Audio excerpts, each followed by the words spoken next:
Ele virou para mim e falou assim: eu acho que ela já está morta. A gente precisa da sua ajuda para encontrar o Edson. É esse o meu medo que eu tenho, de morrer e não encontrar minha filha.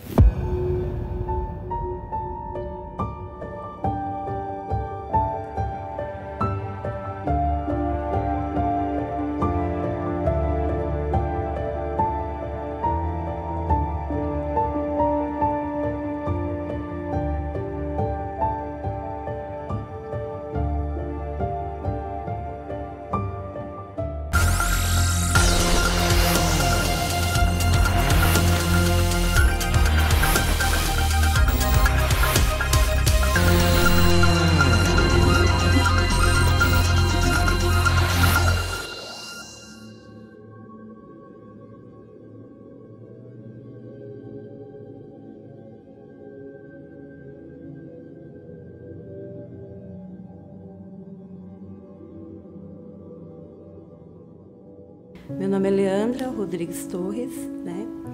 Sou professora, sou mãe da Tamires Rodrigues, né? Eu engravidei dela no ano de 1995 e 94, aliás, né?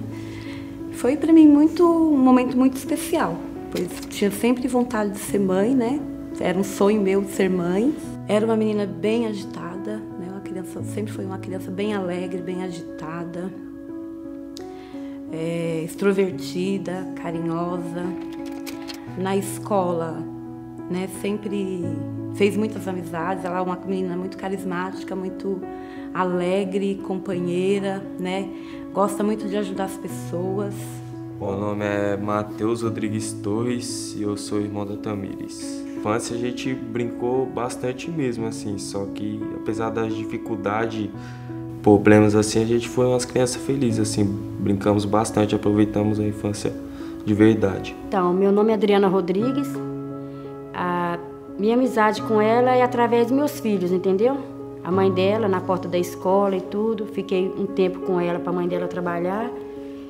Mas a lembrança que eu tenho dela é dos 9 anos, 10 anos de idade, entendeu? Que estudaram junto na escola, fizeram proed. Porque eu não trabalhava, então eu ficava em casa. Aí ela ia lá para casa fazer lição, estudar, né? Pular muro da escola, mas o irmão, meu filho e a minha outra filha, vai ficar brincando lá na escola lá. A lembrança que eu tenho dela é que era uma menina assim, muito calma, brincalhona. E casou com meu filho com uns 10 anos, né? Fizeram a brincadeira de um casamento lá em casa. Cheguei uma vez. Estão lá no quintal, lá, a turma lá no chão, lá. Eu tenho 4 filhos. Eu falei, o que é isso? Aí o Rodrigo falou, mãe, casei com a Tamires. Aí a Priscila é minha colega, agora é minha cunhada. Aí ficou essa brincadeira, sempre assim, ia brincar, estudar, passava o tempo inteiro na minha casa. Vou dizer, o dia inteiro, né? Eles ficavam o dia inteiro lá, na rua sem saída, jogando bola, andando de bicicleta. Nunca me respondeu, nunca foi mal criada, vizinho nenhum teve que reclamar dela, sabe? Ela sempre falava que ela queria ser bombeira, né? Sempre falava muito que ia ser bombeira, mas assim, ela não chegou a fazer nenhum curso nessa área, nem nada. E quando ela estava com 11 anos de idade, ela começou a ter um pequeno problema de saúde, febre reumática. E começamos a fazer tratamento para esse problema dela de saúde, né? E com 12 anos de idade, teve uma pessoa que falou para ela que ela estava com câncer, porque ela tinha perdido um primo com leucemia, e ela colocou na cabeça que ela tinha um câncer. E essa mesma pessoa em questão, né, começou a oferecer droga para ela. E foi quando ela teve o conhecimento com as drogas. Ela estava com 15 anos de idade, né? Mas antes disso, com 12 anos de idade, o avô, por parte de pai, o avô paterno, tentou estruturar, né? E isso mexeu muito com a cabeça dela. Mas mesmo assim, ela continuou sendo a menina carinhosa, né? Ia para a escola. Ela começou a fazer uso de droga com 15 anos de idade, ela estava no ensino médio. Então, como o pai dela era alcoólatra, né, e e viciado em drogas, ele maltratava muito a gente, né? Não chegava a me agredir fisicamente, né? Mas ele tentava por várias vezes, né? E tanto ela como o irmão presenciou, né? E até com eles mesmos, né? Com ela e com o irmão, ele vinha querendo agredir também, não agredia porque eu não deixava, né? E ele nunca foi um pai presente. Ele viajava muito com o pai dele era caminhoneiro na época, né? Ele viajava com o pai e a gente passava muita necessidade por causa disso. Então, sempre fui eu, né? Sempre fui que tive ali do lado, que participei, que fiz por onde, né? E faço até hoje. O pai dela nunca foi participativo em nada. Eu me lembro assim que os 12 anos dela, que é a mesma idade do meu filho mais velho, ela distanciou lá de casa. Aí eu falei, aconteceu alguma coisa? Aí a Priscila falou, mãe, a Tamires não vem mais brincar comigo. Aí eu fui procurar saber o que tinha acontecido, se eles tinham brigado, alguma coisa. Aí foi quando a mãe dela comentou comigo, né, que descobriu que ela estava doente e tal. Aí depois ela voltou de novo a andar com a minha filha, já com mais, né, 13 anos, 14 anos, já brincar que ia arrumar namorado, que não sei o quê, me chamar de sogra e tal. Depois ela sumiu de novo. Falei, o que aconteceu? Aí eu fiquei sabendo que ela tinha se envolvido, né, com drogas. Eu comecei a perceber que ela estava assim, não tanto no comportamento, mas assim, o olhar, né? O olhar dela já não era mais o mesmo. Eu via ela muito abatida, muito triste, deprimida. Aí eu comecei a perceber que ela estava estranha, né? E eu comecei a questionar. Até que teve um dia que eu a vi fazendo uso de lança-perfume dentro do banheiro. Aí depois ela teve mais problemas, né? Começou a sumir muito, a mãe dela fica procurando. Entendeu? Ela, Adriana, o Tamires está sumida há uma semana. O que eu faço? Aí, na escola que eu trabalhava, então eu perguntava para os meninos, né, lá da comunidade lá próxima, tinha visto ela. Aí, meus filhos, o irmão dela, ninguém sabia, né, procurar onde. Quando começa com essas amizades assim, a gente fica perdido, né? Não chegou a sair de casa, né, mas ela passou alguns dias fora, mas esses dias que ela passou fora, ela entrava em contato comigo, né? E depois ela mesma quis a internação, comecei a fazer tratamento psicológico com ela, né? Ela quis a internação, ela passou pelo CAPES, aí nós conseguimos a casa de recuperação para ela no ano de 2012. Nós internamos ela nessa casa. No mesmo ano ela teve alta, só que ela não quis ir embora, ela quis ficar lá. Ela começou a trabalhar como voluntária nessa casa, né? Ajudar o pessoal da casa. Voltou a estudar, terminou os estudos, começou a trabalhar, trabalhou em um sacolão. No ano de 2016, ela conheceu o esposo dela, né? Namorou até o ano de 2017, se casaram no dia 25 de novembro desse ano, de 2017. Meu nome é Bruno, tenho 26 anos, sou motorista e sou ex-marido da Tamires, né? Conheci ela porque, onde eu morava na época, se mudou uma família e aí aquela coisa de vizinhos novos e tal, eu conheci um rapaz lá, ele parecia ser muito legal e tal, aí um dia ele passou com a família no carro, ele falou assim, essa aqui é minha esposa, essa aqui é minha filha e tal, e eu fiquei muito amigo dele e foi aí que eu acabei conhecendo a Tamires. Ele me disse que a Tamires era filha dele e a gente se conheceu, viramos amigos, né? Até que a gente se gostou e começamos a namorar. Aí foi aquela coisa, tal, tudo tranquilo. Até que ele chegou e um dia e falou assim, pra ficar junto com a minha filha, não pode ficar só namorando, tem que casar. Eu falei, não, tranquilo, né? A gente se gosta e esse é o nosso plano mesmo. Aí correu tudo, a gente foi, fizemos todos os preparativos e tal e tava tudo certo, sabe? Pro casamento. Aí eu entrei em contato com ela e ela falou assim, a gente precisa comprar as alianças. Eu falei, tá bom, vamos comprar. Saímos para comprar as alianças, aí na volta, já estava comprada, ela pediu para mim parar o carro, falou, para o carro. Eu parei. Ela falou assim, eu preciso te contar uma coisa. Eu falei, tá, mas o que seria? Ela disse, não, porque aquele rapaz que você conheceu não é meu pai. Meu pai é outra pessoa. E eu preciso te contar isso antes da gente casar, porque pode influenciar no nosso casamento. Eu falei, ó, eu não gosto muito de mentira, eu acho que você devia ter agido com a verdade, mas no fato dele não ser seu pai, não vai influenciar no nosso casamento. Eu falei pra ela. Aí ele me disse que a Tamires era filha dele de outro casamento. Aí até então, me passou, ela me contava muito sobre a mãe dela, e até o período assim, de eu não saber que ele não era o pai dela, eu achei que ele era o rapaz que foi casado com a Leandra, que gerou a Tamires. Foi isso que eu pensei até um pouco antes do casamento, ela me contar toda a verdade. Tanto ele quanto a moça que ele me apresentou dizendo ser a esposa dele, eram os donos da clínica, me contou que lá era uma casa de recuperação, porém me disse que a Tamires era filha dele e uma das funcionárias da casa, que ela ajudava eles, tomava conta, a cuidar das outras moças. Foi isso que ele me passou, né? Não me contou a realidade que ela era foi uma das internas da casa também. Ela tinha passado por algumas coisas na casa de recuperação, também acredito que mexeu muito com a cabeça dela. Ela apanhou nessa casa. Ela lavava uns carros e começou a ficar muito ruim. Eu falei pra ela, Tamires, vou ter que procurar um trabalho registrado, porque aqui pra gente tá ruim, não tá dando, né, pra pagar as contas. Aí que ela começou, aqui tá muito fraco e tal, vou começar a fazer algumas entregas. Falei, tudo bem. Aí daí pra cá ela começou a sumir, não aparecia mais. Eu saía pra trabalhar, eu fiquei sabendo que ela saía logo em seguida, só voltava quando tava perto da hora de eu chegar do trabalho. Aí foi que eu liguei pra mãe dela, pra Leandra, e falei, Leandra, tem algo muito estranho porque a Tamires não tá diferente. Tá fechada, tá calada, tá sumindo, sai, não volta, não atende o telefone.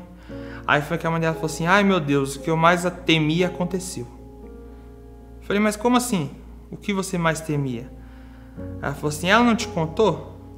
Eu falei, ela me contou que o rapaz lá não é o verdadeiro pai dela antes da gente casar, foi isso. Ela falou assim, não, Tamires estava lá porque ela foi uma interna da casa e por isso que ela foi morar pra lá, teve um passado com droga e tal, só que ela se recuperou.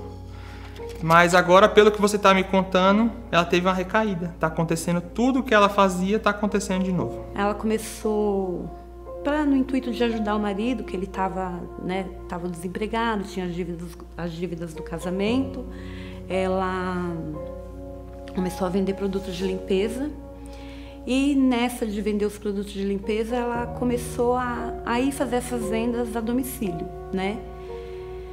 E ela teve contato com pessoas que faziam uso de drogas nesse período. E foi onde ela teve a recaída, né?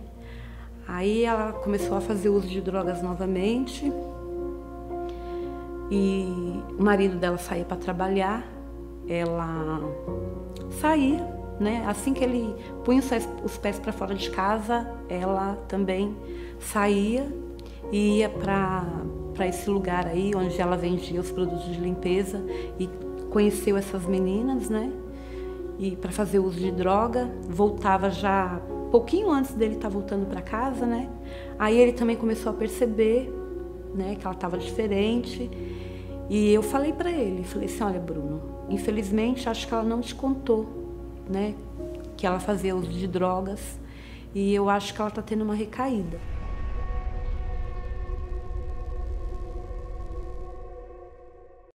Você se lembra de alguma mudança no comportamento dela, alguma coisa assim, antes dela desaparecer? Sim. Eu até conversei com ela que ela foi, eu ficava mais na casa da minha tia, né? Aí ela foi lá, ela e o ex-marido dela, o Bruno. Aí foi lá os dois, aí eu fui subir com ela lá pra cima, pra laje, fiquei conversando com ela e já percebi e falei, mano, o que tá acontecendo com você? E tal. Aí ela não sabia explicar. Aí eu falava, mano, por que você não volta pra sua casa com seu marido e vive sua vida? Porque eu não tô conseguindo entender nada. Ela falou assim, é que tem uma coisa ruim lá em casa, que é a casa que ela tava morando com o marido dela. Tem alguma coisa ruim lá, tem alguma coisa ruim lá. E só que ela falando só isso, né, não dava pra entender. Tem algum o inimigo tá lá, alguma coisa assim. Aí não dava para entender o que ela queria dizer. E começou depois a não voltar mais para casa do marido dela. Ficou dias por lá, né? Só que nesses dias que ela ficou lá, ela entrava em contato tanto comigo como com ele, né? E a gente pedia para ela voltar para casa, tal. E ela falava, vou voltar, mas não voltava. E o pessoal da casa de recuperação um dia foi atrás dela, né? Encontrou ela, levou ela para casa do esposo dela. E ele tinha que ir trabalhar, deixou ela lá na casa desse pessoal novamente, ela fugiu. E nesse dia que ela fugiu, ela voltou para essa favela aí, onde ela ficava com essas meninas, né? E a gente pedindo para ela voltar para casa, e ela dizia que ia voltar, mas não voltava. E no dia, ela não me lembro bem a data, mas foi no mês de junho, numa sexta-feira ela voltou para minha casa, né? E chegou lá em casa, ficou tranquila na sexta, ficou tranquila no sábado. No domingo, o esposo dela foi levar as coisas dela lá, né? Porque ela não queria voltar para casa dele, porque ele estava... ela falava que ele estava impedindo ela de viver a vida dela, né? Então, ela não quis mais voltar e ficou lá em casa, ele levou as coisas dela. Nesse dia ela ficou muito agitada, muito nervosa. Na segunda-feira ela ficou em casa ainda, né? E saiu à noite, passou uma semana fora, eu procurando, mas ela entrava em contato comigo. Nessa uma semana que ela ficou fora, ela entrou em contato comigo, né? Por telefone, uma hora ela me ligava, outra hora pelo WhatsApp, às vezes pelo Facebook, né? Aí no dia 19 de julho de 2018, ela falou comigo pela última vez pelo Messenger no Facebook, né? Disse que estava trabalhando, aliás, que ia trabalhar para me ajudar e que tinha perdido os documentos dela. Eu falei assim, mas você perdeu os documentos e como você vai trabalhar? E ela não me respondeu mais. E depois não falou mais nada, não me ligou, não foi até a minha casa. E aí foi onde eu comecei a fazer as buscas, né? Fiz boletim de ocorrência, fiz 2 boletins de ocorrência, tentei o contato com a TV Record. Eles disseram que não podiam me ajudar porque não tinha câmera de segurança de onde ela saiu e porque ela saiu por livre e espontânea vontade, né? Mas mesmo assim eu continuei, fui pegando alguns números de WhatsApp, tentei novamente, mas sem resposta. Aí pela televisão, ouvi falar sobre o Darko, né?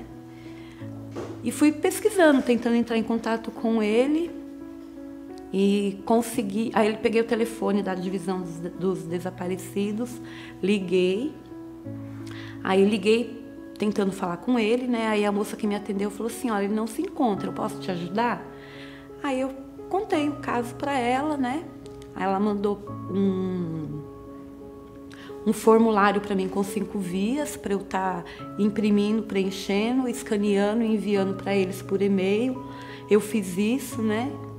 Também. E tudo que está ao meu alcance, né? Eu pesquiso, fui em ML, fui no ML da Berrine, fui no ML da Paulista, tenho ido na Cracolândia, coloquei alguns cartazes delas lá no bairro onde eu moro, nos bairros onde me disseram que ela estava andando.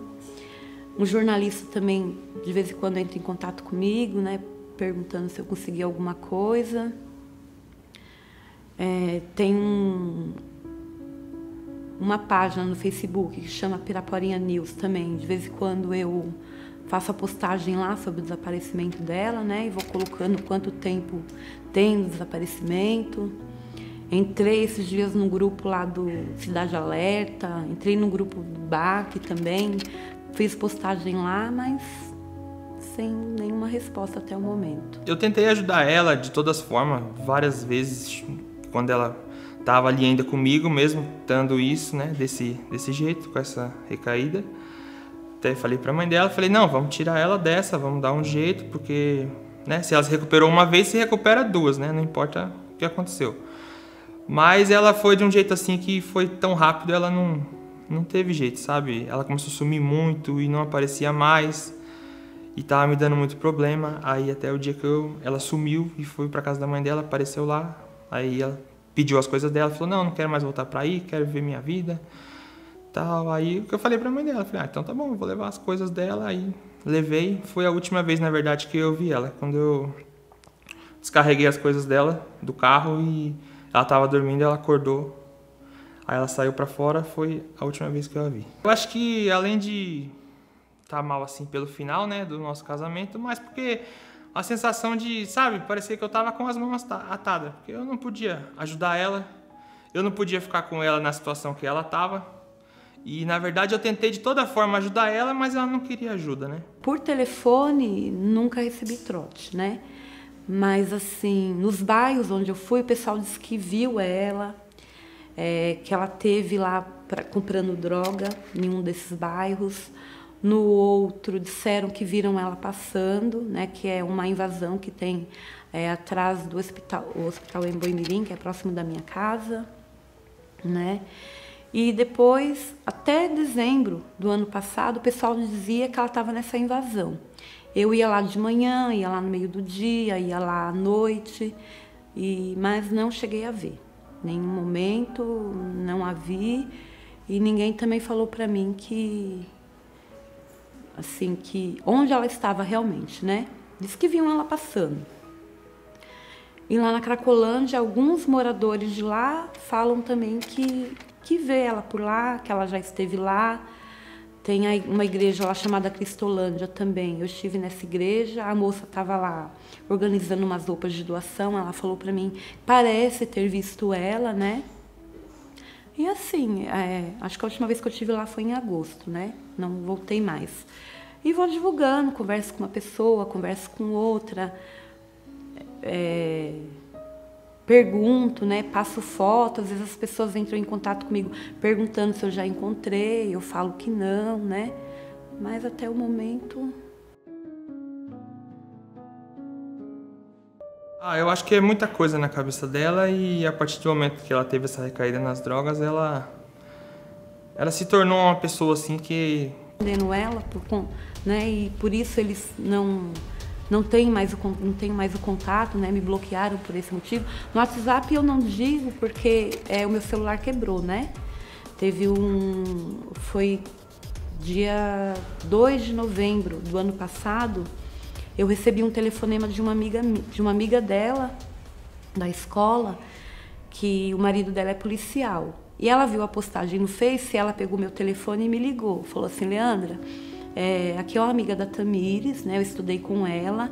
E assim, meu marido é policial, ele fez um atendimento onde ele levou umas pessoas que foram baleadas lá para o hospital Campo Limpo, né?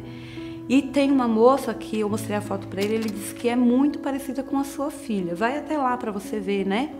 Aí eu fui até o hospital, nisso aconteceu uma confusão lá, né?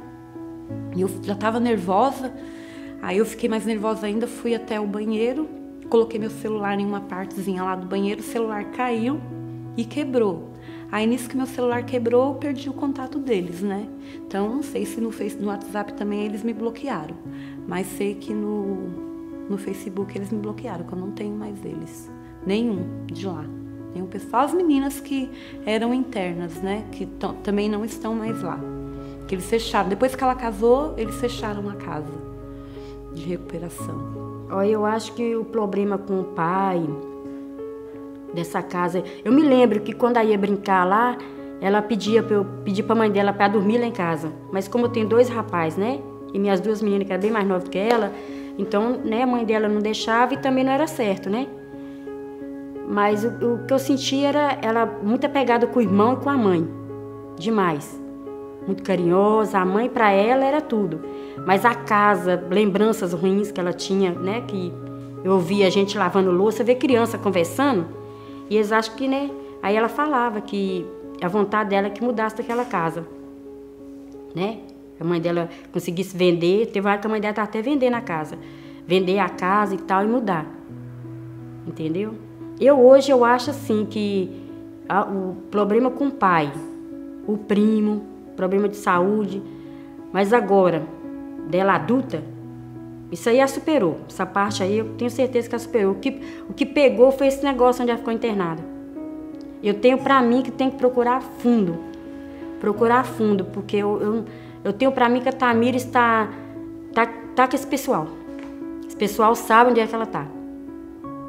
Se ela estiver na rua, se ela estiver se drogando, mas pode ter certeza que eles sabem, entendeu? Eles sabem o local onde ela tá. Pra mim, esse pessoal tem uma influência muito grande. Se não estiver com ela, não sabe onde ela está, eles devem ter alguma coisa com eles que fez ela ter abandonado o marido, a casa, entendeu? E ela fez isso para proteger o marido e a mãe, você pode ter certeza. Se ela sumiu porque ela quis, se estiver até hoje fora de casa, é para proteger a mãe e o marido. O que você mais sente falta da Tamires? Tudo. Porque assim ela muito carinhosa comigo, né? Brincalhona, me fazia dar risada, né? Todo dia ela mandava mensagem, a gente se falava pelo WhatsApp. E aí, depois que ela casou, né? Como o marido dela trabalha finais de semana, né? Ela começou a frequentar mais a minha casa, finais de semana, a gente começou a sair bastante, né? A última vez que nós saímos foi no Dia das Mães, do ano passado, inclusive, ele também foi, né?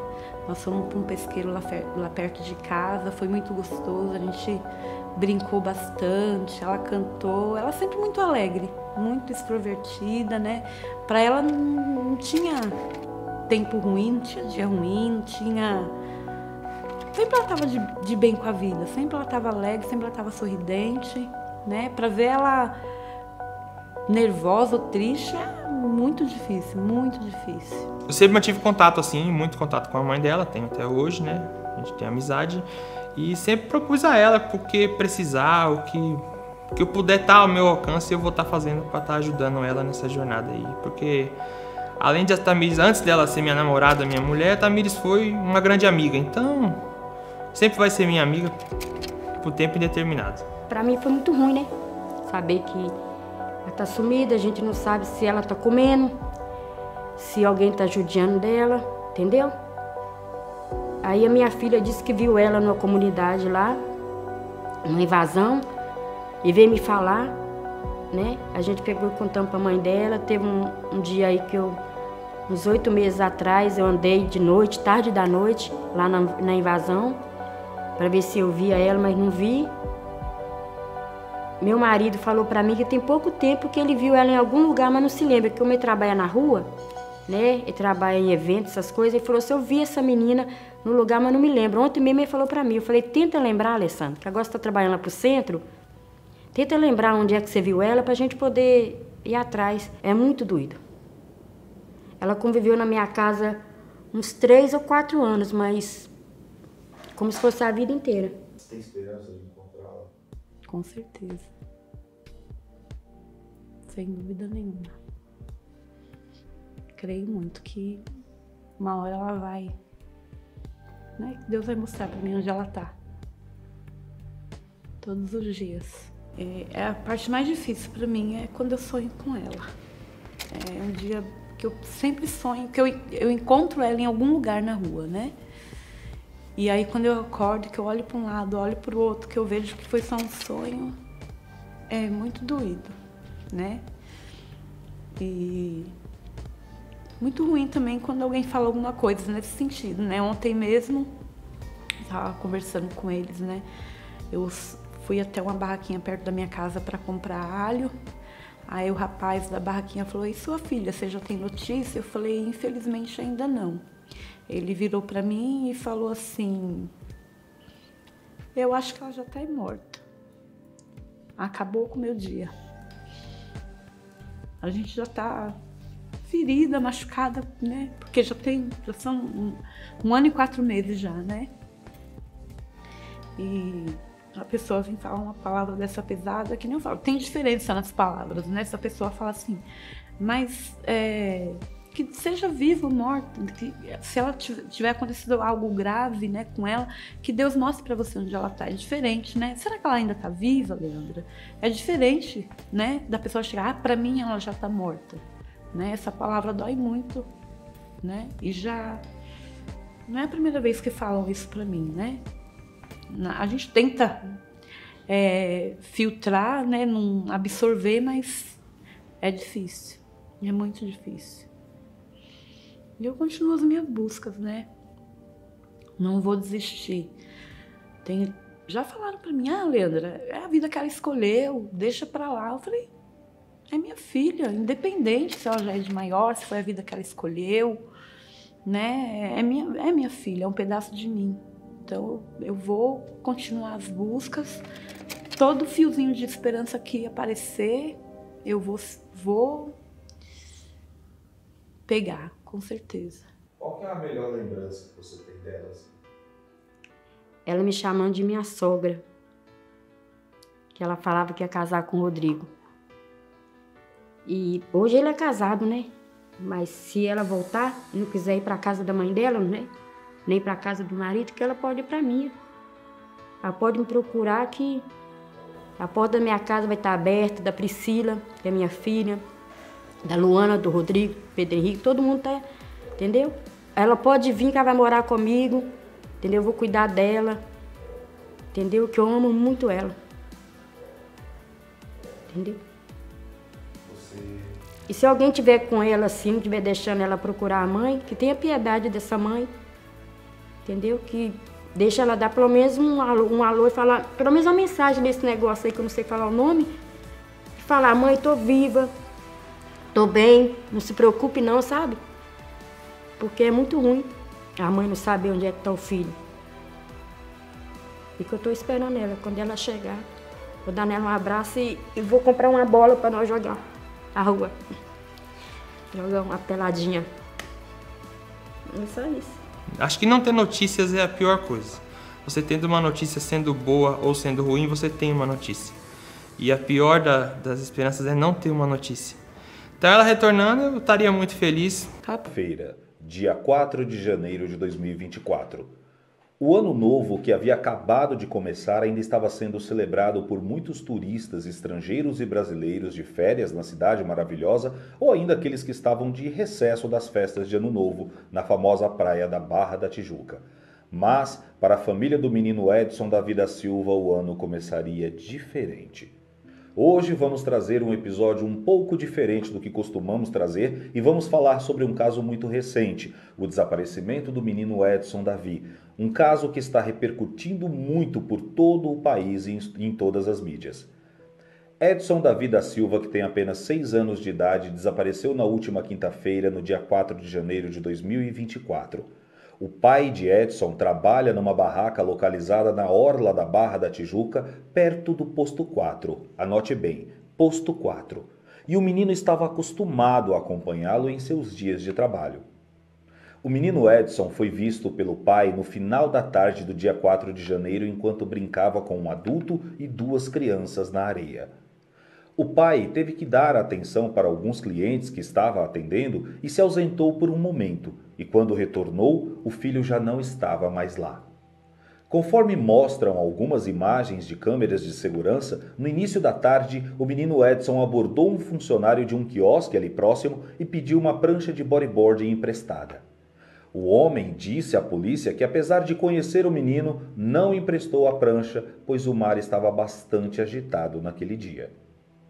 Mais tarde, um funcionário da barraca do pai de Edson declarou que viu o menino brincando sozinho, só que próximo da água.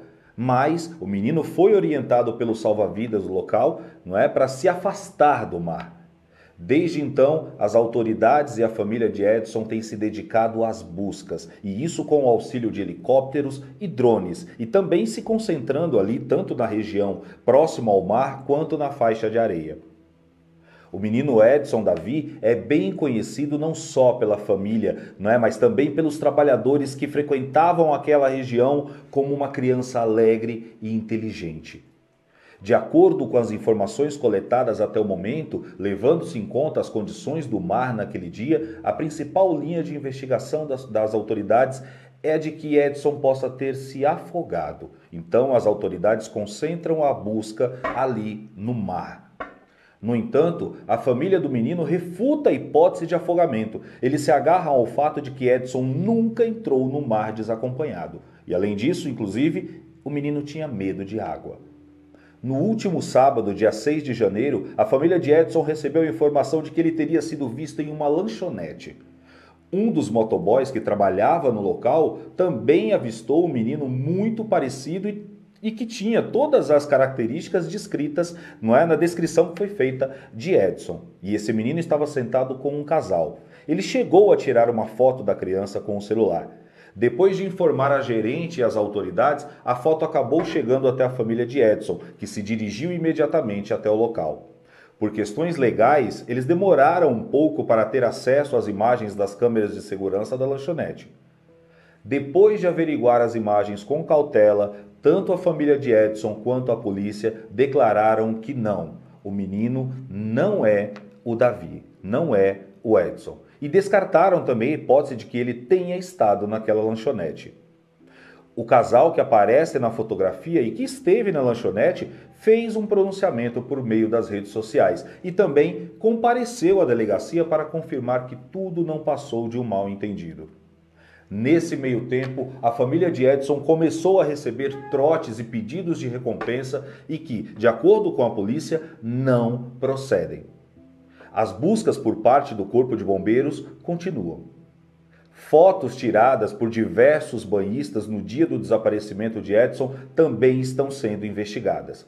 Nós falamos com a Secretaria de Segurança Pública do Rio de Janeiro e a nota enviada por eles hoje, dia 8 de janeiro de 2024, diz o seguinte: a investigação está em andamento na Delegacia de Descoberta de Paradeiros, a DDPA. Uma testemunha narrou que viu o menino entrando no mar por 3 vezes enquanto jogava futebol com outra criança, tendo o pai, inclusive, chamado a atenção do filho Davi, do Edson, né? Outra testemunha relatou que, anteriormente, a criança teria pedido uma prancha emprestada para entrar na água, mas que ele não atendeu o pedido porque o mar estava revolto, como falamos agora há pouco aqui para vocês.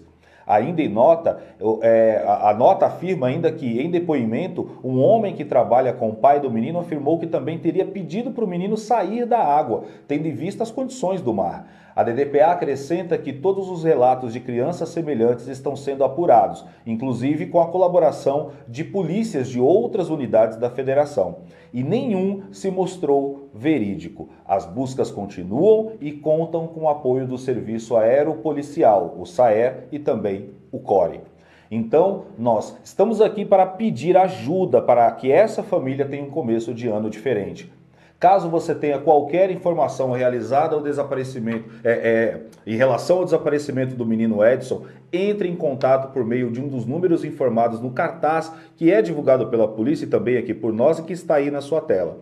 Você também pode entrar em contato conosco através do nosso e-mail e nós vamos encaminhar as suas informações e denúncias para as averiguações das autoridades. Nem preciso dizer que a sua identidade será mantida no mais absoluto sigilo.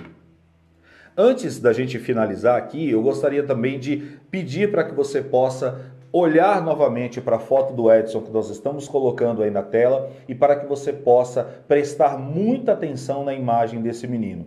A gente precisa da sua ajuda para encontrar o Edson. Vocês se lembram que lá atrás, no começo desse vídeo, eu falei sobre o posto 4, não é? E pedi para que você guardasse esse número? Eu peço para que você guarde esse número pelo seguinte: eu gostaria de ler aqui uma nota que foi publicada pelo jornal Extra e que até foi perguntado para mim aqui nos bastidores o que eu achava que tinha acontecido. Geralmente o pessoal pergunta para mim, quer saber a minha opinião sobre todos os casos, sobre o que eu acho que aconteceu. Até porque, pela experiência que a gente tem, aqui quase 10 anos trabalhando com casos de pessoas desaparecidas, a gente olha para um caso e a gente acaba ali tendo alguns caminhos, tendo algumas linhas, tá? Eu não descarto também a possibilidade e a hipótese do menino ter ido para o mar, apesar de que apesar de não descartar, eu não acredito muito nessa hipótese, porque, como a gente apresentou para vocês aqui nesse vídeo, há alguns pontos que precisam ser considerados. O primeiro, né, inclusive o menino estava com uma camisa especial para ficar ali, uma camisa de manga comprida, não é, que é aquela térmica e tal, e que ele ficava ali sempre com o pai. Ele estava sempre ali na barraca, inclusive ele estava com essa camisa.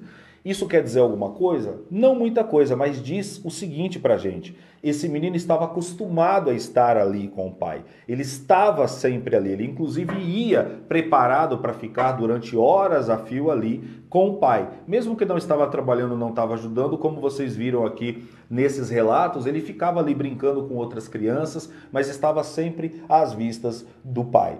Segundo ponto que faz com que eu não acredite muito nessa história, mas pode ser que isso tenha acontecido, não estou descartando essa hipótese, mas eu não iria apenas para essa linha, e depois eu digo para vocês por que eu não iria apenas para essa linha, é que o menino, como foi dito aqui anteriormente também, tinha medo da água. Tinha medo da água. A família pode dizer para a gente se ele tinha um histórico de entrar sozinho no mar. Não é? Durante todo esse tempo que ele acompanha o pai e acompanha a família ali no trabalho deles, não é? Por quantas vezes ele fez isso? Não é? Ele entrou no mar sozinho, ele esteve na água sozinho. Outra coisa, ele ter pedido a prancha emprestada de bodyboard. De repente, se ele pediu a prancha, provavelmente era para brincar por ali. Então, dificilmente ele entraria realmente até o fundo. A gente precisa considerar que nós estamos também durante o período de férias, não é? Tem muita gente na Barra da Tijuca e quem conhece aquela região sabe que ali tem muita gente todos os dias. Imagina então num período de férias, nesse período aqui próximo às festas de final de ano. Então a cidade estava muito cheia, tinha muita gente na cidade. Isso pode dizer duas coisas.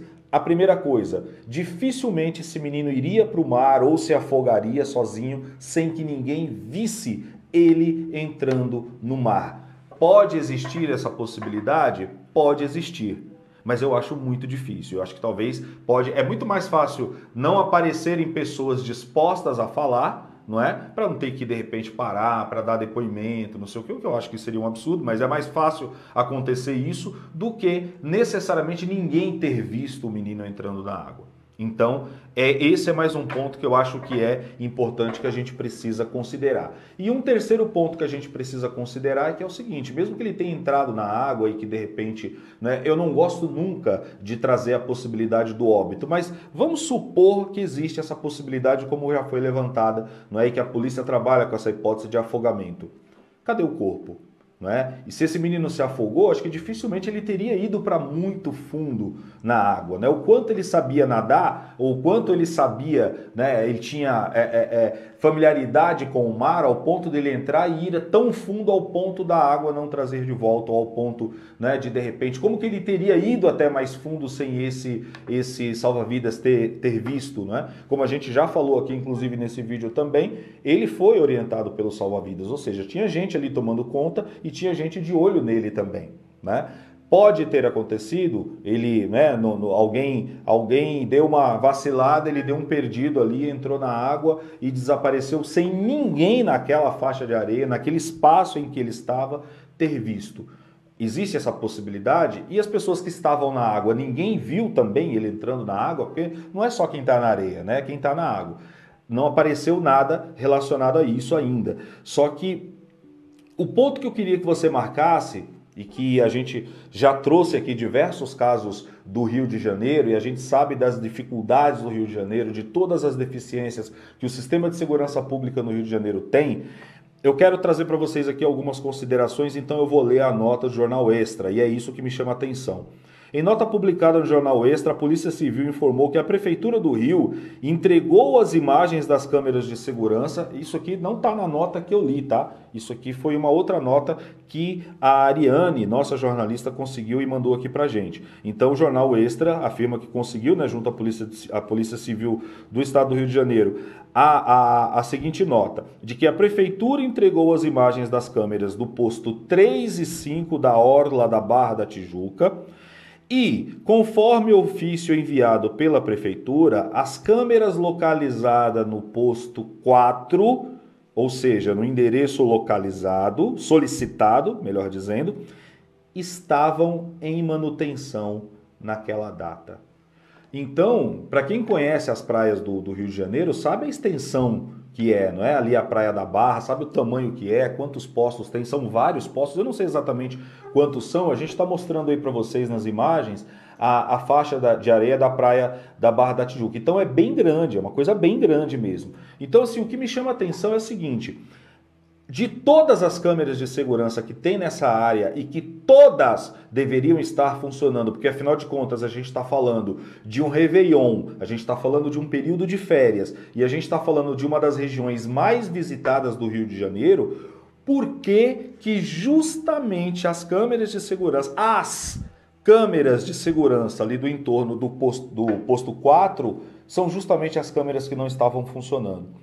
Então eu deixo aqui, pode ser que elas não estivessem realmente funcionando, não estou falando que não estavam, mas é no mínimo, né, suspeito que a gente não tenha acesso a essas imagens, e não tem nenhuma câmera dali, e as câmeras dos próprios quiosques, ou as câmeras de restaurantes que tem ali do outro lado da avenida, né, que ali tem vários edifícios, tem vários prédios, tem vários restaurantes, tem hotéis ali na frente, tem vários estabelecimentos. Ali também tem câmeras de segurança e alguma pode estar apontada para o posto 4, para o outro lado da avenida, né? Por mais que você precise ali puxar um zoom para ver melhor, ou de repente quem saiu da faixa de areia atravessou a rua e ficou mais próximo das câmeras de segurança ali da calçada dos prédios, dos comércios, né?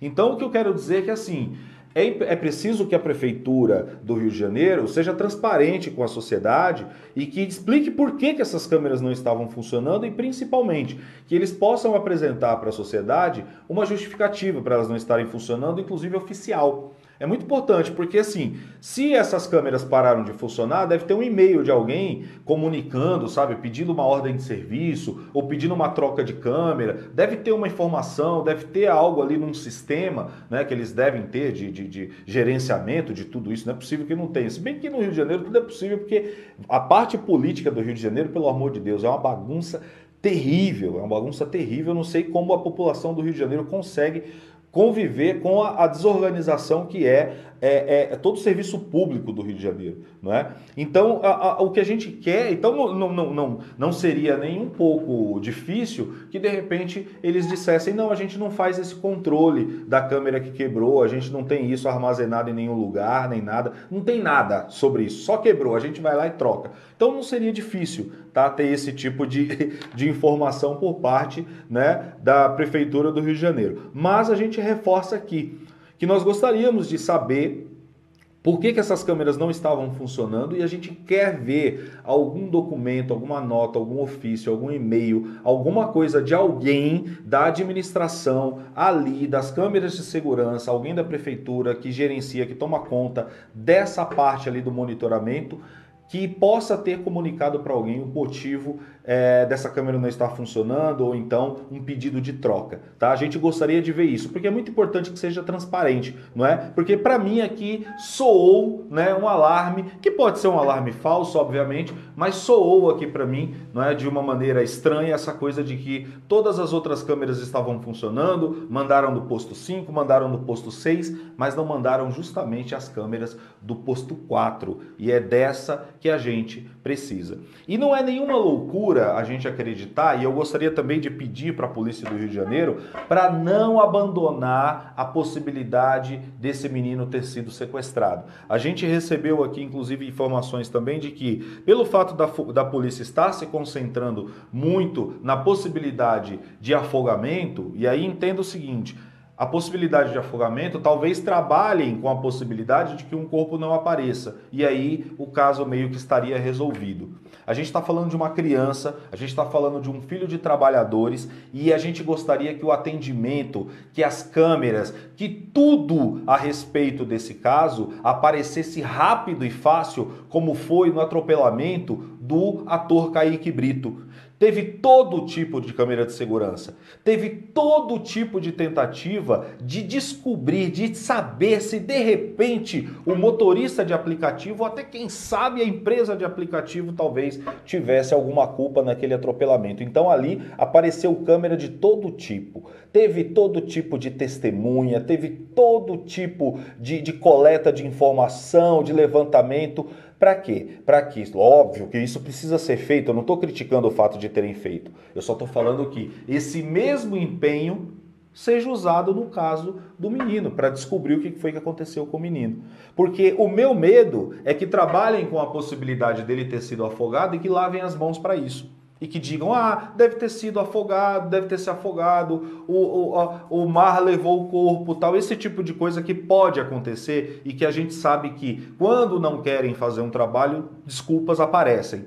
Então, a gente gostaria de pedir para que a Prefeitura do Rio de Janeiro apresente essas câmeras de segurança, mesmo que não seja, beleza, está quebrada do posto 4, apresentem outras. Veja se os quiosques ali próximo, né, não tem câmeras de segurança, alguns têm, né? Então veja se não consegue dos prédios da frente. Eu tenho certeza que a polícia deve estar trabalhando nisso, mas a gente precisa ter o máximo de transparência nesse caso. Assim como acontece em caso de pessoas ricas, de pessoas de famílias importantes, da alta roda da sociedade carioca, a gente precisa que os mesmos recursos sejam usados para o filho do vendedor da barraca, do quiosque ali da praia, tá? Do trabalhador, do cara que tá ali para servir o gringo. Então, a gente pede para que também a polícia não deixe de olhar para a possibilidade dele ter sido sequestrado também. Isso acontece muito e principalmente em locais com muito movimento,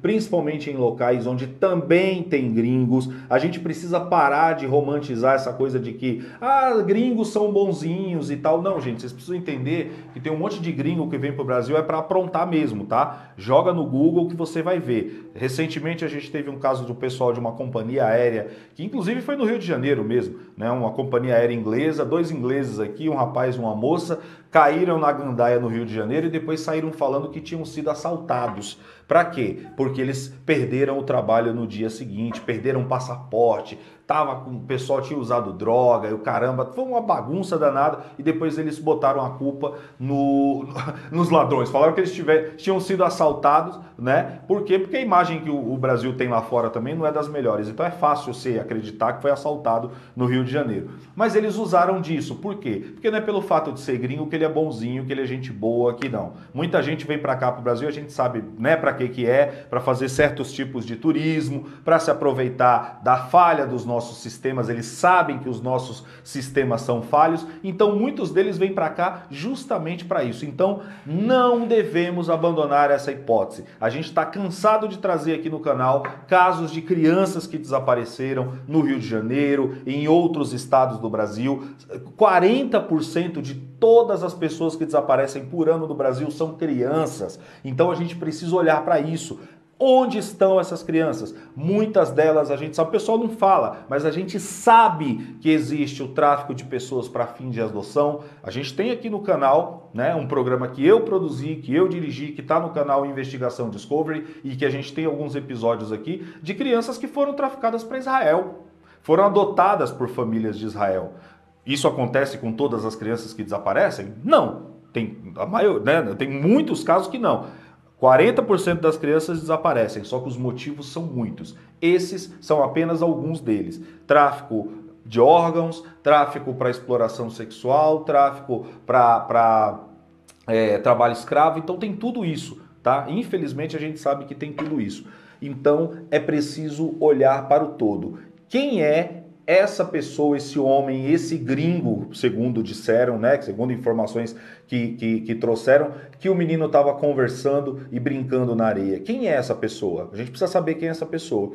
Você que estava nesse dia, você que estava na praia, ali no posto 4, na Barra da Tijuca, nessa data, que sabe dessa história, dá uma olhada se você não tirou ali uma foto apontada para o mar, se você não tirou foto de alguma coisa que estava acontecendo e de repente você viu. Tem inclusive uma foto que a gente mostrou aí, que tiraram e nessa foto o menino está brincando na areia. Essa foto é uma foto maior, que alguém tirou de alguma outra coisa e que mostra as crianças ali. E o Davi está ali naquela foto, está ali, aquele de manga comprida, como eu falei para vocês, com uma roupa especial ali, porque ele passava o dia inteiro ali junto com o pai no sol. Então se você tem mais fotos, sei lá, você tirou foto, fez um vídeo do seu amigo jogando futebol na praia, de algum familiar seu pagando mico, qualquer coisa desse tipo, dá uma olhada nessa foto para ver se de repente a gente não vê alguma coisa no fundo, para ver se de repente não tem alguma coisa ali no fundo, a gente não vê o Davi, ou se não vê alguma situação acontecendo que possa ajudar a polícia a elucidar esse caso,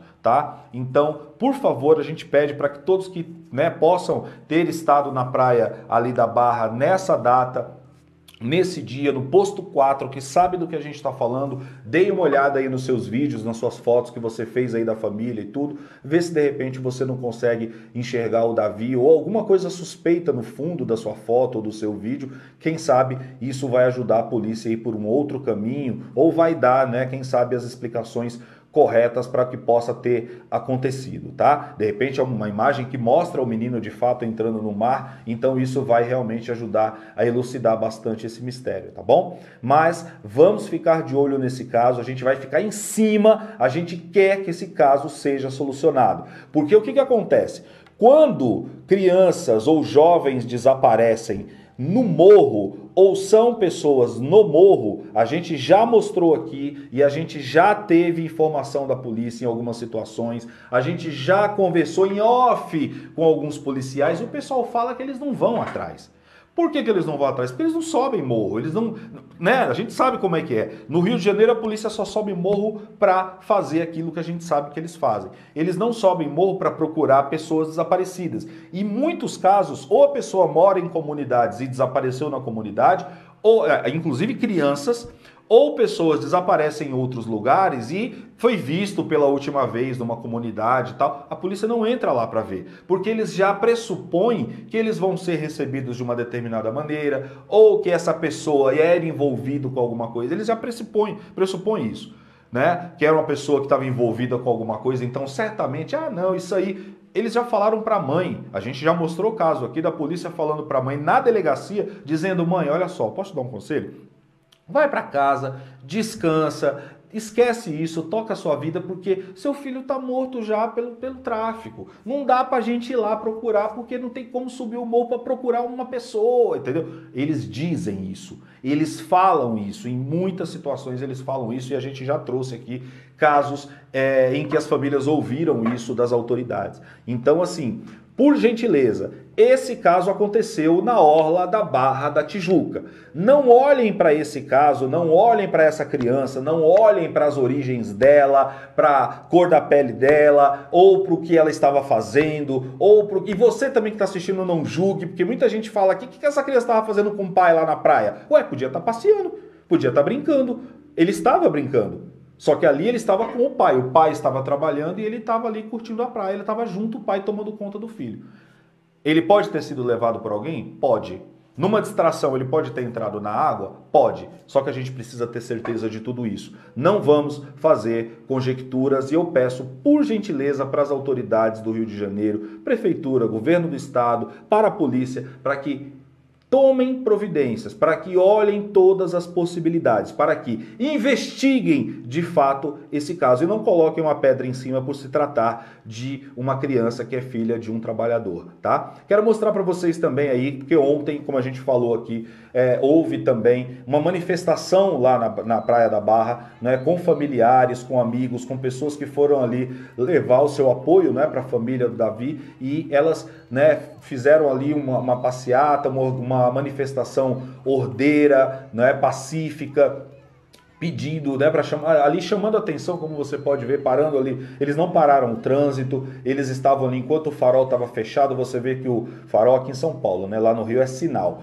O sinal está fechado ali, o semáforo está fechado, aí eles ficam. O semáforo abriu, eles saem. Então, uma manifestação pacífica, ordeira, né, respeitando ali o direito de ir e vir de todo mundo. Então, você vê ali que juntou muita gente para ajudar nessa manifestação e a gente pode aqui agora também fazer a nossa parte. Qual é a nossa parte, nossa forma de ajudar aqui agora? É compartilhando esse vídeo. Compartilhe esse vídeo com o máximo de pessoas que você conhece. No grupo da família, compartilha no Rio de Janeiro, compartilha para todos os outros estados, porque a criança pode ter saído do Rio, ter ido para outro estado, pode também ter ido para outros países. E por isso que eu falo também para a polícia, não não abandonar essa hipótese, porque quanto mais se abandona essa hipótese, mais longe o Davi pode estar com alguma pessoa que talvez o tenha levado. Então vamos considerar todas as hipóteses. Tem uma equipe lá procurando no mar, vamos manter uma equipe de olho nas câmeras, de olho em todas as informações que chegarem, porque a gente precisa acreditar em tudo. Qualquer coisa pode ter acontecido com esse menino. E se você quer saber por que eu estou dizendo isso, é só você assistir os outros vídeos desse canal, principalmente as histórias de crianças desaparecidas, que vocês vão ver que tudo é possível. Qualquer coisa pode ter acontecido nessa situação, nesse caso, tá? Então, a gente pede para que você também ajude e você pode ajudar dessa forma. Coloque aí, Matheus, na tela a imagem do cartaz do Edson Davi, o menino que desapareceu lá do Rio de Janeiro no dia 4/1 de 2023, agora no começo do ano. Essa imagem fica aí na tela, você pode printar essa imagem, guardar essa imagem aí no seu celular, mandar para alguém esse print para o grupo da família, espalhe o máximo possível. Esse caso, inclusive, está recebendo o apoio de diversas celebridades e personalidades, Preta Gil, Ivete Sangalo, Thaís Araújo. A gente viu várias pessoas, várias personalidades compartilhando. No meu grupo de amigos mesmo, eu tenho muitos amigos no Rio de Janeiro, Marton Olímpio, Juliana Vicente, aqui em São Paulo eu vi muitas pessoas também compartilhando, pessoal de cinema, o pessoal de teatro, o pessoal das artes, muita gente compartilhando a foto desse menino para que ele seja encontrado, tá? Então faça você a sua parte também, tá? Compartilhe essa foto, compartilhe esse vídeo com todas as pessoas que você conhecer, porque isso é muito importante. É para isso que esse canal serve, é por isso que nós temos quase 20 milhões de impressões todos os meses, quase 1 milhão de visualizações de vídeos todos os meses também, porque as pessoas aqui compartilham. Nós temos quase 10 mil compartilhamentos de vídeos todos os meses e é um número muito grande e com isso a gente acaba ajudando a resolver alguns casos, a gente acaba trazendo a visibilidade que muitos desses casos precisam. Somos aqui uma comunidade com mais de 100 mil pessoas dispostas a ajudar. E é para isso que esse canal existe, para olhar para casos de pessoas desaparecidas. Até porque a maior parte das pessoas que desaparecem nesse país são pessoas desassistidas, são pessoas que vivem em situação de vulnerabilidade, são pessoas que vivem em situação de dificuldade. A maioria, não disse todos, tá? Isso pode acontecer com todo mundo. Só que talvez isso explique um pouco a dificuldade de se resolver boa parte dos casos de desaparecimento de pessoas. E nós esperamos, do fundo do nosso coração, que isso não aconteça no caso do Davi, no caso do Edson Davi Silva Almeida, que está desaparecido desde o dia 4/1 de 2023, tá? Semana passada. Então, vamos fazer de tudo para que esse menino seja encontrado e, mais uma vez, peço às autoridades, vejam tudo, portos, aeroportos, vejam tudo, absolutamente tudo. Quem entrou no Rio de Janeiro durante esse período, onde essas pessoas estavam hospedadas, olhem as câmeras de segurança, façam o que for preciso, mas encontrem o Edson Davi, tá? E na hora que encontrar, nós vamos trazer aqui, nós vamos falar do trabalho da polícia também positivamente na hora que resolver, vamos dizer o que a polícia fez e vamos falar desse trabalho se for bem feito, mas a gente quer que seja bem feito, tá bom? A família quer que seja bem feito, a comunidade, a sociedade quer que esse trabalho seja bem feito. Chega de casos de pessoas desaparecidas serem tratados com desdém, principalmente se é um filho de pobre, como é o caso de uma pessoa trabalhadora, não é? Tratado com desdém, deixa pra lá, joga debaixo do tapete e acabou, ninguém dá mais atenção. Só que aqui não, aqui a gente realmente trabalha para cobrar das autoridades, tá bom? E é isso que nós vamos fazer, ok? Então a gente fica por aqui trazendo um vídeo um pouco diferente para vocês nessa segunda-feira, mas porque a gente quer reforçar essa corrente de esperança, essa corrente de busca pelo menino Davi. E a gente pede muito a sua ajuda para que isso aconteça, tá bom? Para que a gente possa encontrar o Davi. E a gente está em cima desse caso, estamos em contato direto com a Secretaria de Segurança Pública, com a DDPA, que é a Delegacia de Descobertas de Paradeiro do Rio de Janeiro, que fica ali na cidade da polícia. A gente está em contato direto com eles e assim que nós tivermos qualquer informação sobre esse caso, e esperamos que sejam informações positivas, a gente vai trazer aqui para vocês, tá bom? Então, ficamos por aqui. Muito obrigado pela atenção de vocês. Não se esqueçam de se inscrever nesse canal, tá? Se você ainda não é inscrito, se for inscrito, não se preocupe, mas se você não for inscrito, se inscreva nesse canal, ative o sininho para receber notificações de novos conteúdos e deixe o seu like nesse vídeo aqui agora. É muito importante também, porque dando o seu like nesse vídeo, você diz para o algoritmo do YouTube que esse conteúdo é relevante, ele vai entregar para o máximo possível de pessoas, tá bom? Então é isso, nós ficamos por aqui. Os trabalhos técnicos ficaram por conta do Matheus Bento, o trabalho jornalístico ficou por conta aqui da nossa Ariane Costa Gomes, e temos também a produção da Gé Vieira, colaboração da Jana Souza, apresentação desse que vos fala, Anderson Jesus, e a gente não vai descansar enquanto a gente não encontrar todas essas pessoas. Beijo no coração de vocês, boa noite e até a próxima vez, até o próximo vídeo. Tchau, tchau.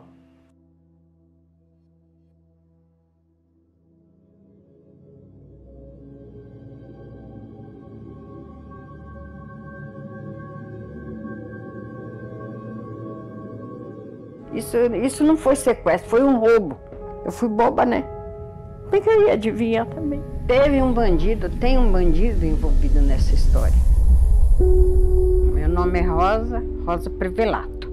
Ela desapareceu no dia 17 de maio de 1998, lá do Jardim Capela, região de Santo Amaro. Hoje eles falam Jardim Ângela, mas não é Jardim Ângela, sabe? É Jardim Capela, porque Jardim Ângela é bem pra cá. Jardim Capela é bem pra lá. Foi um domingo à tarde, né? Era umas 5 e pouco da tarde. Tava meio garoando, meio friozinho, né? O tempo nublado. Foi assim, eu trabalhava à noite, né? Porque eu sempre cuidei dos meus 3 filhos, sabe? Eu tinha que trabalhar, eu trabalhava à noite para poder cuidar deles durante o dia, né? Eu trabalhava de limpeza no bingo. Não sei se você ouviu falar que na época os bingos eram liberados, né? Eu trabalhava no bingo Borba Gato, lá em Santo Amaro. Aí ela me pediu para comprar um suco, né? Tinha acabado o suco, ela me pediu para comprar um suco, né? Para me deixar ele comprar o suco. Olha, menina, eu vou te falar, viu? Mãe, é um bicho tão besta, porque eu podia ter falado não, né? Podia falar, não, bebe água, né? Depois compra o suco, mas não, né? Eu tinha o dinheiro para comprar o suco, deixei ela ir.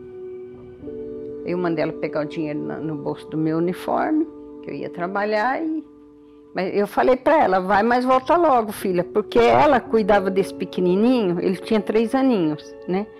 À noite, ela que dava mamadeira da noite, das 10 horas, ela trocava a última fralda das 10 horas, né? Porque eu tinha que trabalhar. Aí ela foi, sabe? Ela foi comprar o suco. Chegou aí na padaria, comprou o suco, disse que comprou pão e ia voltando para casa, até hoje. Nesse voltando para casa até hoje, minha filha. Quando ela ia para algum lugar assim, ela gostava de voltar e ficava conversando com as amiguinhas dela na frente de casa, né? No portão na frente de casa. Aí eu dei esse tempo, né? Falei, ela deve estar conversando com alguém. Aí eu dei de 20 a 40 minutos, eu vi que ela não chegou, falei, bom, tá demorando demais, né? Vou atrás. Porque eu tinha que tomar banho para sair para o trabalho, para ela ficar em casa com o irmão e o outro pequenininho, né? E aí eu fui atrás dela, mas não achei, sabe? Aí eu não achei ela, fui até a padaria, né? Fui até a padaria e perguntei pro rapaz lá, pro filho do dono da padaria, que estava lá na padaria trabalhando. Aí eu perguntei para ele, né? Porque ali todo mundo, no bairro pequeno, todo mundo conhece todo mundo, né? Perguntei para ele se Graziele tinha ido lá. Ela falou, não, ele veio. Ela falou para mim, ela veio aqui, comprou suco e comprou pão, Rosa, e ia voltando para casa. Eu falei, você tem certeza que ela voltou para casa, que ela estava sozinha? Ele falou, não, ela estava sozinha. Falou, não. Eu falei, escuta, você não viu se ela entrou em algum ônibus? Porque ela está demorando demais, e eu preciso trabalhar, e ela não chegou ainda, né? E eu não vou deixar minha filha na rua, né? Eu tenho que esperar ela chegar para poder sair para o trabalho. Ele falou, não passou ônibus nenhum. Quando ela subiu, que a padaria, a janela do quarto da minha casa, que eu morava, dava de frente para a padaria, sabe? Às vezes lá do meu quarto, eu via ela dentro da padaria comprando as coisas. Eu não fui trabalhar nesse dia, porque não tinha como, né? Eu tinha que ir atrás da minha filha, procurar minha filha, né? No momento, aí passou umas horinhas, ela não apareceu, e eu liguei para a delegacia, né? Eu liguei para a delegacia para poder ver se eu achava ajuda. Aí o que me falaram? Que só podia fazer boletim de ocorrência depois, a partir de 48 horas, sabe? Foi o que me falaram, né? Eu falei, mas esse tempo dá tempo de uma pessoa estar fora do país, né? Eu falei, pelo telefone, que eu não tinha telefone, né? Eu liguei do orelhão. Aí eu falei, esse tempo todo dá tempo de uma pessoa estar fora do país, quanto mais uma criança, né? Aí eu fiquei em casa. Não, aquela noite para mim acabou, né? Fui trabalhar e ligaram para o meu trabalho e avisou para o meu chefe, né, para o meu patrão, que eu não podia ir trabalhar porque o que tinha acontecido. Aí como eu já tinha férias vencidas, aí ele me deu, né, um mês de férias para eu poder ficar em casa procurar minha filha. Teve uns dias antes, né, disso acontecer, ela andava meio preocupada, sabe? Pensativa. Porque eu morava em cima e às vezes eu estava estendendo roupa assim no varal e ela descia e ficava lá embaixo da laje, da casa do dono lá, né? Tinha uma laje assim, aí ela ficava lá assim, de braço cruzado assim, no muro, escorada no muro, assim, olhando, sabe? O mundo, assim, olhando, preocupada, sabe? Ficar pensativa. Aí um dia até eu perguntei para ela, filha, que tanto você olha, que tanto você está preocupada com o quê? Você está se sentindo bem? Você está sentindo alguma coisa? Né? Se você tiver alguma dor, sei lá, sentindo alguma coisa, você me fala, né? Porque aí eu tomo as providências, levo você no médico. E ela falava que não, sabe? Ela falava que não tinha nada, não estava sentindo nada. Só que eu sentia ela triste, sabe? Teve um tempo que ela falou para mim que não queria voltar a estudar. Eu não sei se ela sofria bullying, né? Às vezes ela podia estar sofrendo bullying na escola, né? Não falava nada. Porque a maioria, esse negócio de bullying, né? Na época eu nem sabia que existia isso, sabe? Que eu não tinha tempo, eu vivia pro trabalho e cuidar deles, pro trabalho e cuidar deles. Eu não tinha tempo O pai deles não morava comigo, ele aparecia lá em vez em quando, sabe? Que ele aparecia, né? Cada 15, 20 dias que ele aparecia. Porque o pai deles nunca foi de assumir responsabilidade. Quem encontrou ele foi a irmã dele, que ligou para ele avisando que a minha filha tinha desaparecido, né? A filha dele, que era para ele vir para casa para ajudar a procurar a menina, né? Aí, inclusive, no outro dia foi ele que foi na delegacia, porque eu não tinha nem condições de andar, sabe? Eu fiquei sem comer, sem beber. Depois de muitos anos, eu voltei lá na delegacia para saber como eu andava, né, as coisas. E não tinha mais boletim de ocorrência lá, porque dizem, a moça que me atendeu falou para mim que fizeram uma reforma na delegacia e disse que arquivaram tudo que estava lá, sabe? Foi tudo por arquivo. Agora aonde ninguém sabe, né? Isso não foi só da minha filha, não. Foi de muita gente que estava lá. Tinha uma parede assim repleta na delegacia de pessoas desaparecidas, né? Quer dizer que aquelas fotos, aqueles boletins de ocorrência, tudo foi para onde não sabe, ninguém sabe, né? Até hoje. Eu nem voltei mais também na delegacia depois disso, sabe? Porque, olha, menina, sinceramente, sabe? Eu só tenho fé em encontrar minha filha através de Deus, sabe? Só se for por Deus. Porque pela justiça daqui da terra, a gente não encontra ninguém não, sabe? Não encontra ninguém não, sabe? Não encontra. Por quê? Porque eles não dão a mínima. Você vai lá na delegacia, além de você tomar um chá de cadeira, você ainda passa por certos constrangimentos, sabe? Tem um bandido envolvido nessa história, sabe? Tem um bandido. O cara, ele tá preso. Eu não sei se ele ainda tá preso, mas há pouco tempo atrás, quando eu fui lá, eu fiquei sabendo que ele estava preso ainda. Mas não por esse motivo, sabe? Não por esse motivo, é porque ele era bandido mesmo, era chefe de quadrilha de lá, né? De lá. Então, na época, era uma guerra. Era bandido lá do Jardim Jacira, querendo pegar os bandidos do Jardim Capela. O bandido do Jardim Capela queria pegar os bandidos do Jardim Jacira. Era assim, e a polícia no meio, né? E a polícia no meio, sabe? Então, me falaram Logo quando minha filha desapareceu, me falaram que ele mesmo falou para mim, porque ele foi intimado. Ele foi intimado para depor, né? Só que bandido tem advogado, tem dinheiro, né? Vive de roupa, tem dinheiro. Pagou advogado e se saiu bem nessa, né? Só que eu jurei eu jurei para mim mesmo, sabe? Um dia eu falei para uma pessoa que me ajudava muito. Se foi ele, falei para minha vizinha, né? Falei, se foi ele que pegou a minha filha, ou vendeu, né, minha filha, ele vai acabar sendo preso. Pode não ir por esse motivo, porque não tem prova, como disse o delegado na época, que não tinha como prender, né? Chamou ele, intimou ele para ir lá depor, mas não deu em nada. Aí eu fui lá, o delegado falou, não posso prender porque eu não tenho provas, né? É só uma suspeita. Mas ele mesmo falou para mim que ele estava sendo o suspeito número 1 do desaparecimento da minha filha. Por quê? Porque na época teve uma pessoa do Jardim Jacira que falou para mim que tinha visto minha filha no carro dele aquele dia. Eu falei, então me fala seu nome. Ele falou, não, eu não vou falar meu nome, porque eu só posso falar meu nome quando ele for preso, né? É que você vai saber quem sou eu. Eu só falo para você que eu moro aqui no Jardim Jacira, que eu era amigo dele e agora não sou mais. Agora não sei por que ele quis dizer isso, né? Aí acabou, sabe? Nunca mais eu ouvi falar nesse cara, né? Aí, depois disso, eu falei com o delegado, né? Eu fui no delegado e falei.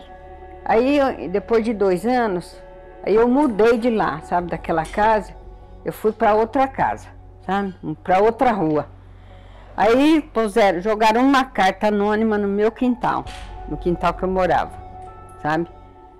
Aí a dona da casa que eu morava foi e achou, saindo pro trabalho, ela achou a carta e me entregou a carta, né? Aí na carta estava escrito, sabe? 2 anos depois. Na carta estava escrito que a pessoa que tinham feito aquela maldade com a minha filha ia pagar a maldade que fizeram com a minha filha. Porque na carta escreveram, né? Que estupraram, mataram. Que enterraram a minha filha numa valeta na estrada de Tapecerica, sabe? Foi que falaram, né? Na carta, sabe? E que essa pessoa que fez essa maldade com a minha filha ia pagar, sabe? Ia pagar muito caro.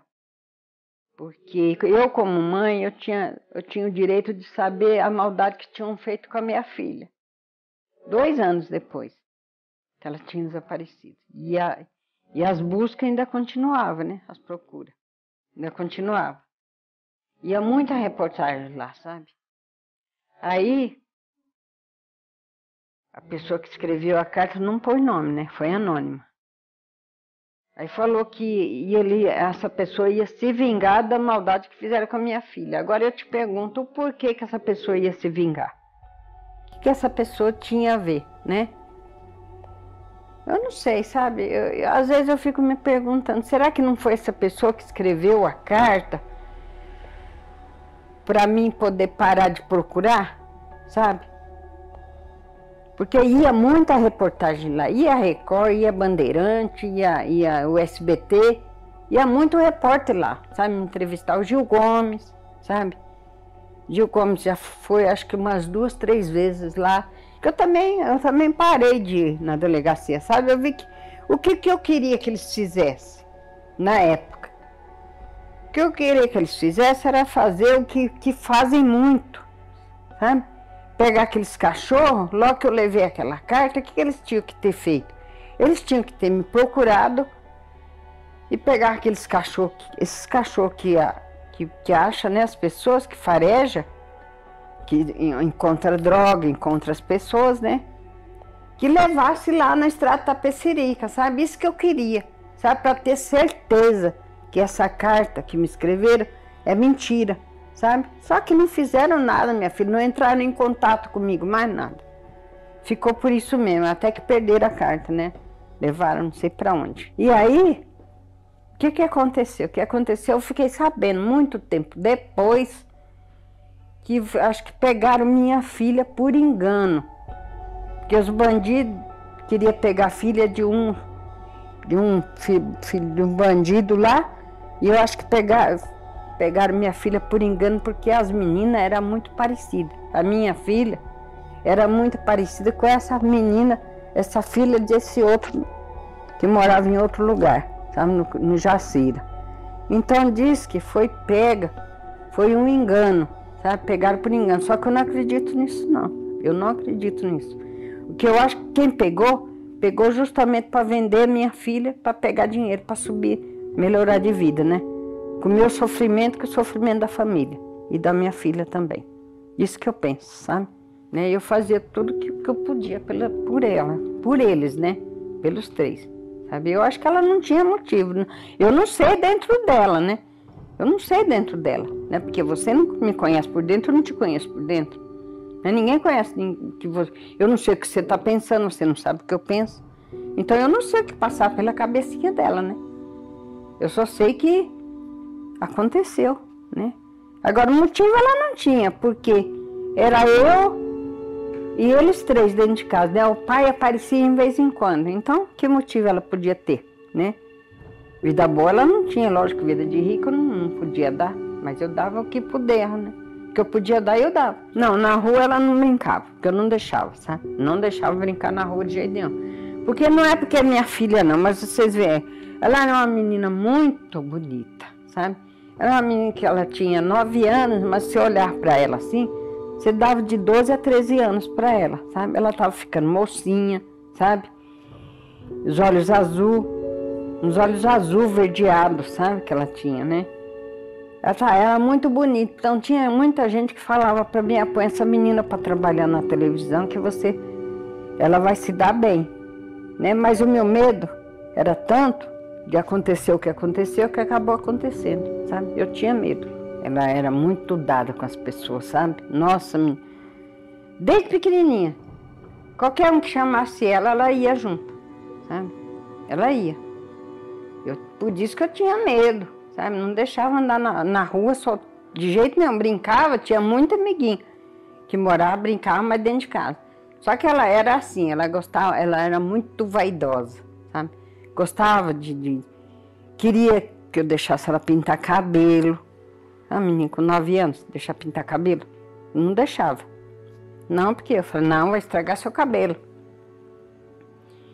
Ela era muito assim, muito dada com as pessoas, sabe? Muito dada com as pessoas. Todo mundo gostava da menina. Sabe, as tias, né? Tanto é que essa minha irmã é madrinha dela, sabe? Sofre também muito, sabe? Ia muito para lá para me ajudar a procurar ela, sabe? Ela era o xodó da família. Isso não foi sequestro, foi um roubo, sabe? Eu acho que a pessoa que fez isso, fez para roubou minha filha, não sequestrou, roubou, para poder vender.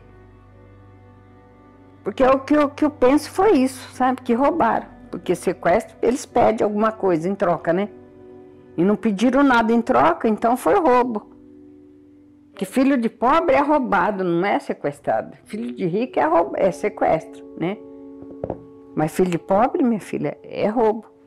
Porque o que a pessoa tem para pagar, para dar? Nada. A pessoa vive do salarinho que vive, que ganha no mês. Vai dar o quê para sequestrador? Então foi roubo, que roubaram. Vai ver que foi eu, sei lá, eu não sei, menina. Eu sinto que essa minha filha foi levada, foi roubada mesmo para vender, sabe? Foi roubada para vender, sabe? Para pegar o dinheiro, a pessoa pegar dinheiro e se dar bem, né? No meu sofrimento, no sofrimento da minha filha, né? Às vezes eu estava lavando louça, estava assim na pia, né? Onde eu morava, eu estava lavando louça. Eu ponhava a música, né? Ligava o rádio numa música. Ela gostava muito daquela cantora, eu nem lembro mais o nome da cantora que ela gostava na época. Sei que ela gostava muito de dançar essa música, sabe? Não lembro mais o nome, há muito tempo. Aí eu ficava só observando ela dançando, sabe? Eu lavando louça e olhando minha filha dançar. A gente sofre muito, menina, sabe? É uma ferida que cada vez que a gente dá uma entrevista, mexe na ferida, sabe? Machuca demais. Quer dizer, que você já pensou? Já encontrar minha filha? Outras mães encontrar os filhos? Né? Não é uma felicidade para todo mundo? Muitos que eu já sei que encontrou, mas teve notícia, mas já não estava viva, né? As pessoas que foi encontrado. Agora a gente não sabe, né, o que aconteceu. Eu não sei, as outras não sabem também. O que eu mais peço a Deus, sabe? Que não deixe eu morrer, não me tire desse mundo antes de eu encontrar minha filha. Eu tenho medo, é esse o meu medo que eu tenho, de morrer e não encontrar minha filha, não descobrir, sabe, o que aconteceu com ela. Esteja ela como estiver, não importa o que aconteceu, sabe? Não importa. O que eu quero é ter minha filha de volta. Pelo menos antes de eu morrer, né? Eu queria juntar ela e os irmãos novamente, sabe? Eu queria unir os três novamente. Quando eu chegar a morrer, deixar os três juntos. É isso que eu mais quero, sabe? Deixar os três unidos novamente, sabe? O pequeno não lembra dela, lógico, né? Ele tinha só 3 aninhos. Mas ela, onde ela tá, ela deve lembrar dele, né? Que tinha um irmãozinho, né? Então eu quero deixar os três unidos, sabe? Eu peço a Deus que se ele tiver me tirar um dia desse mundo, mas primeiro eu quero unir os três irmãos, sabe? Deixar os três juntos.